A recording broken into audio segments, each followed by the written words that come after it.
लक्ष्मी सबसे ज्यादा प्रसन्न कौन से दिन होती है? जम के बोलिए जरा। शुक्रवार।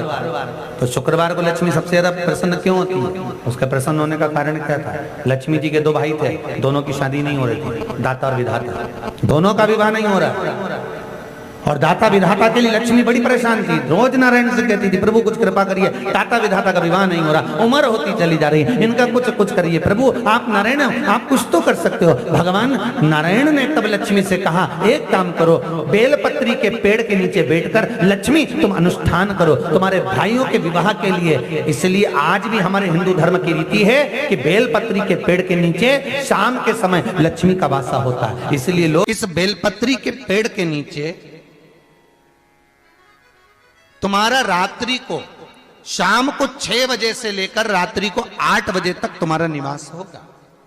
जैसे पीपल के पेड़ में देवताओं का निवास, आपको आप लोगों ने यदि पद्म पुराण पढ़ी होगी या सुनी होगी तो उसमें स्पष्ट कहा है, पीपल के वृक्ष की गणना ध्यान देना, पीपल के वृक्ष में सुबह 4 बजे से लेकर 7 बजे तक ब्रह्मा जी का वासा होता है।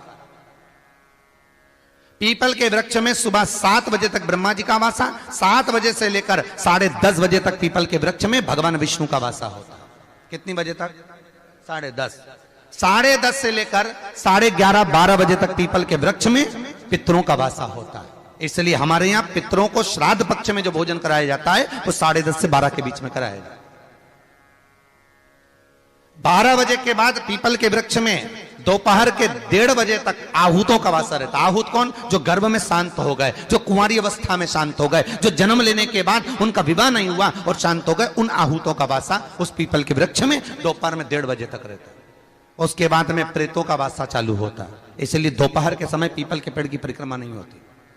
फिर शाम को 4 बजे से 7 बजे तक पीपल के वृक्ष में शंकर जी का वासा होता है। इसलिए शाम के समय पीपल की परिक्रमा नहीं होती। 7 बजे के बाद में पीपल के वृक्ष में रात्रि को 9 बजे तक कुबेर का वासा होता है। फिर 9 बजे के बाद में प्रेतवास चालू होता है पीपल के वृक्ष में। उसी तरह बेलपत्री का जो वृक्ष है, उस बेलपत्री के वृक्ष के नीचे रात्रि को 8 बजे से लेकर 12 बजे तक बेलपत्री के पेड़ के नीचे कुबेर का निवास होता है। महाराज कुबेर का निवास।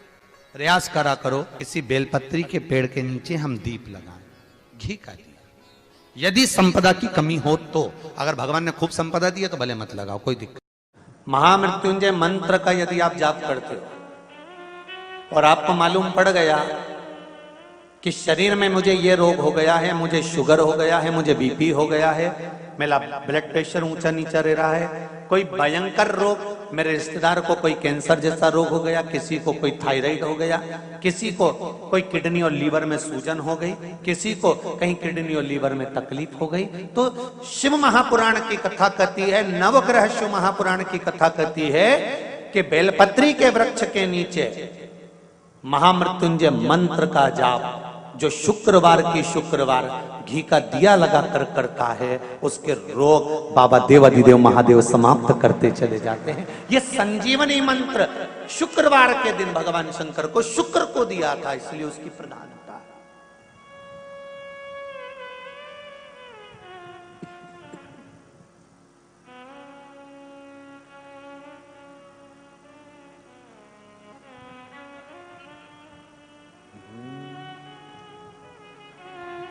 ये वो संजीवनी मंत्र।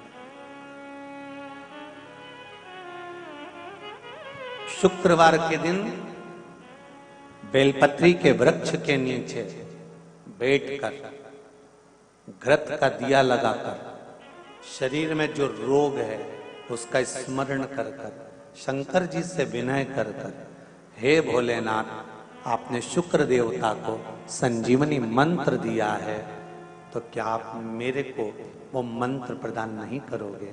मेरे रोग, मेरी बीमारी, मेरे दुख को आप नहीं हरोगे? शिव से कहो, ये शरीर आपने दिया है और भजन करने के लिए दिया है, स्मरण करने के लिए दिया है, कीर्तन करने के लिए दिया है, तो संभालोगे भी आप। और बेलपत्री की ओर मुख कर कर घी का दिया लगाकर महामृत्युंजय मंत्र का स्मरण कर लेने पर धीरे धीरे धीरे धीरे धीरे धीरे वो रोग समाप्ति की ओर आता चले जाते।